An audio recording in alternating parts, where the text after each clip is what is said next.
আমার চ্যানেলে তোমাদের সকলকে স্বাগত। আজ আমরা ক্লাস 4-এর রায়ান মার্টিন প্রশ্নবিচিত্রা থেকে বাংলার তৃতীয় পর্যায়ক্রমিক মূল্যায়নের তৃতীয় স্কুল সলভ করব।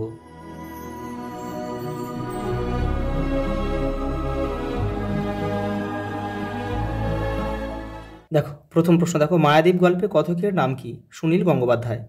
জ্যোতির বড় মামার পেশা কি ছিল? ওকালতি করা। অখিল বন্ধু নিয়োগী কি নামে শিশুদের কাছে পরিচিত? স্বপন বুড়ো। লক্ষ্মীটি শব্দটি কবিতায় কোন অর্থে ব্যবহার হয়েছে? স্নেহ বা আদর। আদর্শ ছেলে কবিতার কবির নাম কি? কুসুম কুমারী দাস। গান গেয়ে কারা ডাকে? লণ্ঠনরা। পরের প্রশ্ন দেখো, দর্জিরা যতীনকে কি খেতে পরামর্শ দিয়েছিল? পেন্সিল।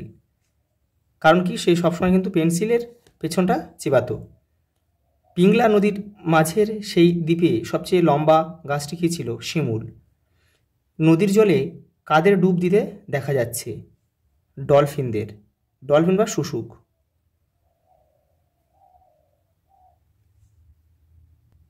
পরেরটা দেখো, ছোট কাকা কথককে মারমেডের সম্পর্কে কি জানিয়েছিল? 156 নম্বর পৃষ্ঠায় উত্তরটা আছে, দেখে নাও। এই দেখো, ছোট কাকা বলল, বুঝেছি, মারমেড জলকন্যা। দেখছিস না ও মেয়েটার কোমরের দিকটা দেখা যাচ্ছে না?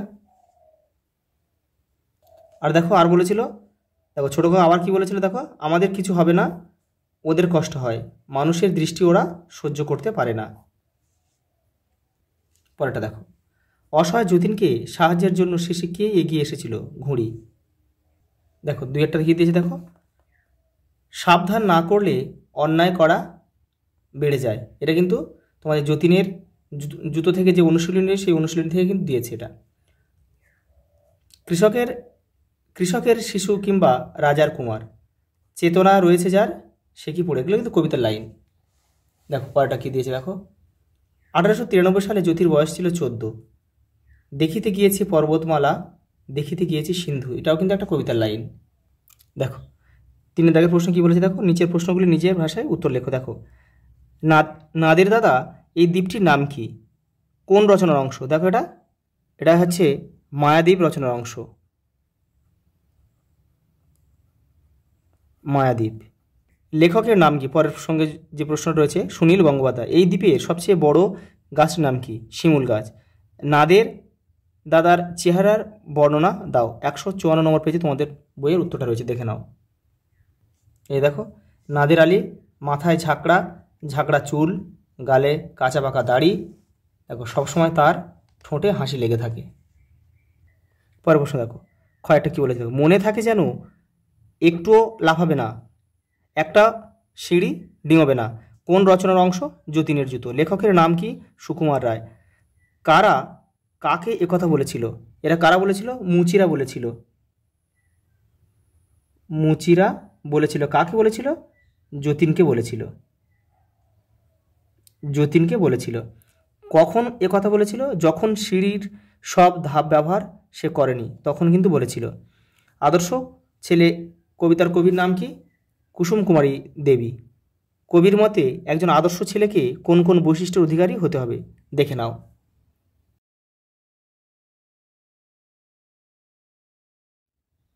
পরের প্রশ্ন দেখো, শব্দার্থ লেখো। দঙ্গল। দঙ্গল মানে কি? দল। দেখো, আস্তানা বাসস্থান, ছই নৌকার ছাউনি, নিশানা লক্ষ্য। দেখো পরেরটা কি বলেছে, দেখো, বাক্য রচনা করো রাস্তা আর গৌরব দিয়ে। দেখো, এই রাস্তাটি আমাদের গ্রামের দিকে গেছে, আর গৌরব দিয়ে দেশের জন্য কাজ করা আমাদের গৌরব। পরেরটা দেখো, সন্ধি বিচ্ছেদ করো। সীমান্ত আর বিদ্যালয় দিয়েছে। দেখো, সীমাযুক্ত অন্ত সীমান্ত, আর বিদ্যাযুক্ত আলয় বিদ্যালয়। দেখো, লিঙ্গ পরিবর্তন করো। লেখিকা আর দাদা দিয়েছে। দেখো, লেখিকা হবে লেখক, আর দাদা হবে দিদি। পরেরটা দেখো, প্রতিশব্দ লেখো। বৃষ্টি। বৃষ্টি মানে বর্ষণ, আর নৌকা তরণী। দেখো, বর্ণ বিশ্লেষণ করো। কল্যাণ। দেখো, ক মানে ক যোগ ক, দেখো ক যোগ ক। আর ল যোগ অন্তর্য যোগ আ দেওয়া আছে। দেখো দেখো, ল যোগ অন্তর্য যোগ আ। আর কি আছে? দেখো, মধ্যাহ্ন আছে, মধ্যাহ্ন যোগ অ। দেখো, মধ্যাহ্ন যোগ অ। তাহলে হয়ে গেল। এবার দেখো, মুশকিল। তাহলে ম আর হস্যকার দিতে হবে। দেখো, ম আর হস্যকার। দেখো, আর এখানে তালবস্যা আর অ, তালবস্যা আর অ। দেখো, কিল, কয় হর্ষই কি, মানে ক আর হর্ষই। দেখো, ক আর হর্ষ জুড়ে আছে। আর ল যোগ অ। দেখো, ল যোগ অ। দেখে নাও। পরেরটা দেখো, শব্দ যুগলের অর্থ পার্থক্য লেখো। দেখো, চাপা, চাপা মানে একটি ফুল, আর চাপা চয়কার প্রয়োগে চাপা মানে ঢাকা বা লুকানো। আর দেখো, আর এখানে কী দিয়েছে, নীড়, নীড় মানে পাখির বাসা, ডয়সন র, আর র হচ্ছে নীড় মানে জল, নীড় মানে জল। দেখো, বিপরীত শব্দ লেখো। বিপরীত সুস্থির হবে কি, অস্থির। স্পষ্ট, অস্পষ্ট, অ জুড়ে দেওয়ার সঙ্গে একটা হয়ে যাবে, অস্পষ্ট। পরেটা দেখো, অনুচ্ছেদ রচনা লিখতে শিক্ষক দিবস আর ভারতের জাতীয় পশু। দেখে নাও।